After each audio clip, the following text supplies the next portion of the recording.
All right, folks, what is going on? This is episode 741 of the First and Frame Rate Show. I am VF Baller. Over here we talk about Georgia Southern and Atlanta Falcons football. Back to the Atlanta Falcons. Not much being talked about at Georgia Southern. I think, Georgia Southern is picking up some recruits. They're doing pretty good, but nothing like really breaking and nothing like overbearing what's going on with the Atlanta Falcons. Atlanta Falcons still looking for a new coach. And I understand whoever we bring in, whether it be Ben Johnson, I don't know if Todd Monken is available. I know there's a list of people that they already that they're talking to, that they want to talk to. But whoever that coach is, they need to trade up to get Caleb Williams. I think I'm sold on it. I think this is the quarterback that I want. I know Jaden Daniels is out there, and Jaden Daniels do look good. Don't get me wrong, but I think Caleb Williams is that guy. And I've been thinking about this for about the past couple of days. And there's an article about Athletic that basically, it kind of gave me some confirmation. So we're gonna talk about that, the mock draft by the Athletic. I'll put the link down in the description and give you my thoughts on Caleb Williams. So if this is your first time here, welcome. I can be found on YouTube and Rumble. I am also on Anchor, Spotify, Apple, and Google Podcasts. I want to appreciate everybody who's been watching the show, listening to the videos I've been doing throughout the week. You guys have been absolutely amazing. I really, really appreciate you guys.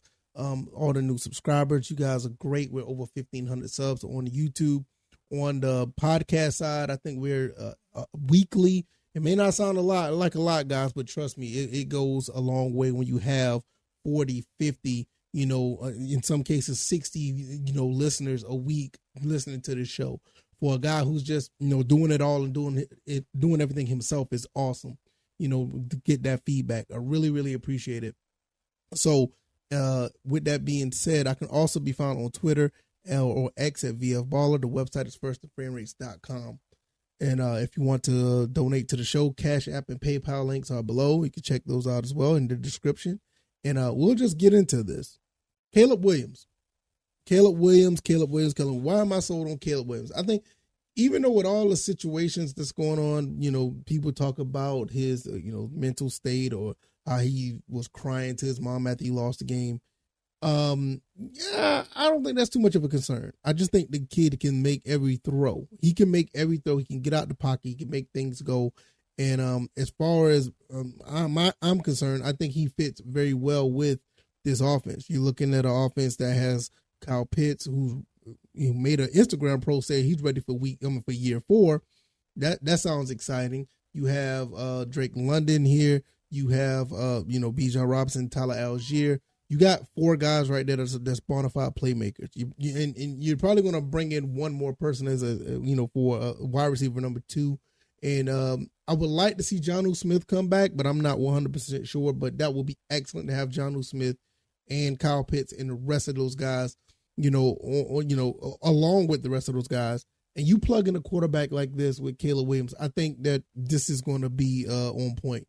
Even the fact that they went 7-5 this past season, I mean, he's thrown, he's done very well for himself. The stats for 2023, 266 for 388.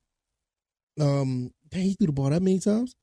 He's 266 for 388, 68% of his passes completed, 3,333 yards, 30 touchdowns, 5 interceptions. That's really good for a team that did not necessarily have all the weapons that Atlanta has, and you put him in a system where he's able to throw the ball and get some protection. I think he's going to be fine. Even in year, 2022 with the Trojans, I mean, he was 333 for 500. 666% completion percentage, 4,537 yards. I mean, he had a better season then. 42 touchdowns, 5 interceptions. And he's not that much of a runner, which, I don't really want him to run too much. And I think that's one of the things with, Jaden Daniels. I like Jaden Daniels, but he's going to run more. That would be more dynamic. That would, honestly, that wouldn't be a bad pick either. But I think at the end of the day, when I'm looking at what we have here, I think that Caleb Williams will be the guy. And looking at this article and with the Athletic basically, have the Falcons moving up in the draft to number 1 to get Caleb Williams. Now, this does not mean that they will get Caleb Williams as just it's just a mock draft. And it doesn't mean that, that they will actually pick Caleb when they may pick another quarterback. But for me, I think Caleb Williams is the guy. That means that Atlanta, based on this article or this mock draft, it says that Atlanta will get the number 1 pick, Chicago will get number 8 and the 43rd pick, and a future first round pick and a future second round pick. So that's basically 2 firsts, 2 seconds. And I think it's worth the move. I think it's worth the move. When you look at all the pieces we already have, all the young pieces, I think we could take a year off from the draft and build what we have throughout free agency, because we're not in free agency hell. We should have a really good chance to, kick the can down the field. Down the draft, and pick in the 3rd round for not just this year and next year as well. And let Terry Fontenot and company, or whoever the coach may be, Ben Johnson. I really don't want Bill Belichick, but any of the other guys that are there, let them look into the draft, let them plug and play a couple of nice looking studs in the free agents, in free agency, and let's get out of the 7-10 hellhole. And with Caleb Williams, we can go ahead and try to win 10, 11, 12 games. Because, this team is basically set up for win now.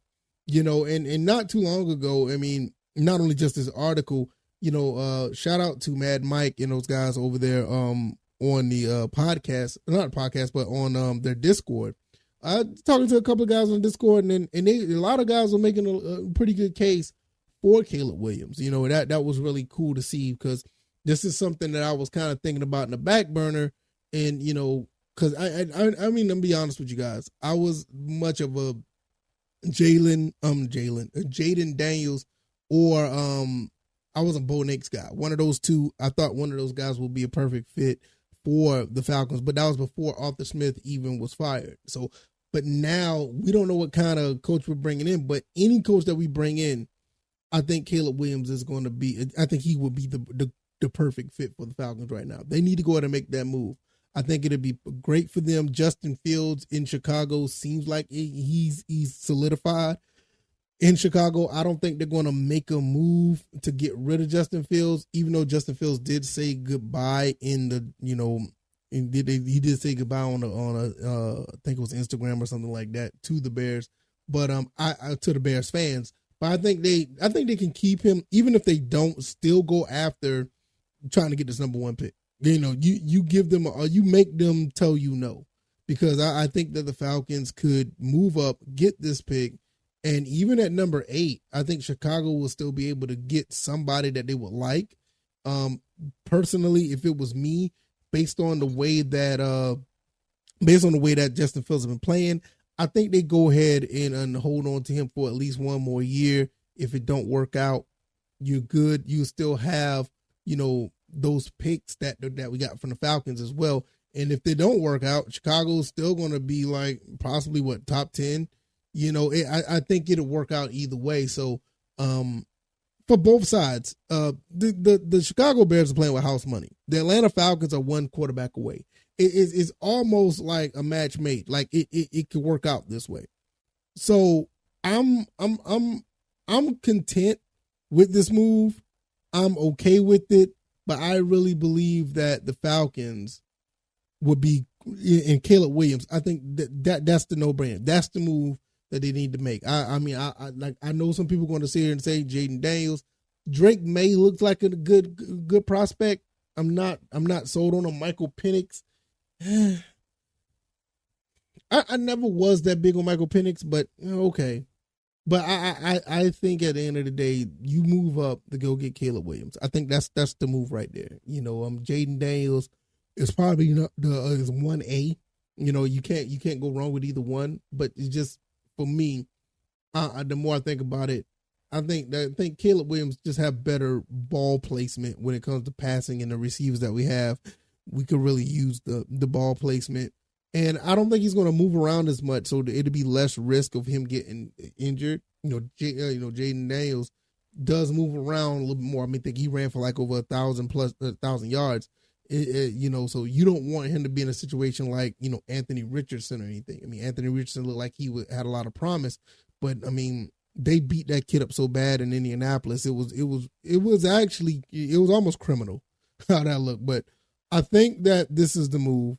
Y'all let me know what you guys think. I think the Falcons turn the franchise around with this. Go ahead and give up some picks.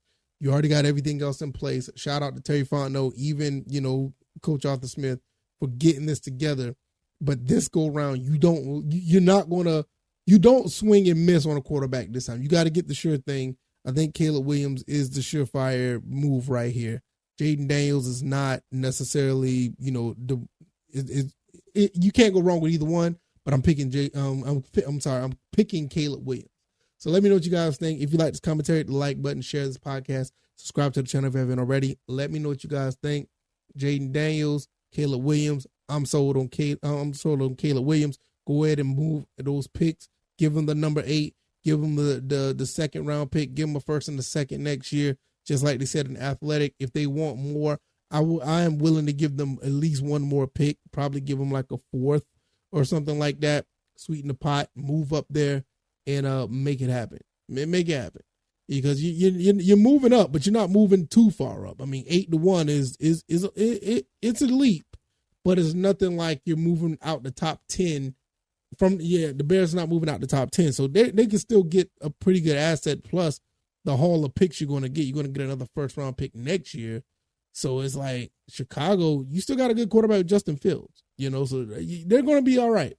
I can be found on YouTube and Rumble, also on Anchor, Spotify, Apple, and Google Podcasts. Let me know what you guys think. I can be found on X or Twitter at VFBaller. The website is firstandframerates.com. And if you want to donate to the show, I really would appreciate it. CashApp and PayPal links are below. Every little bit helps. It helps build up the man cave, the studio in here, so I can have a better, just a better content for you, have better content for you guys, and all the other good stuff. So I'm going to get up out of here, and you guys enjoy your morning. Hopefully you have a great Friday, and I'll see you on the next one. All right, y'all take it easy, and y'all be blessed. Peace.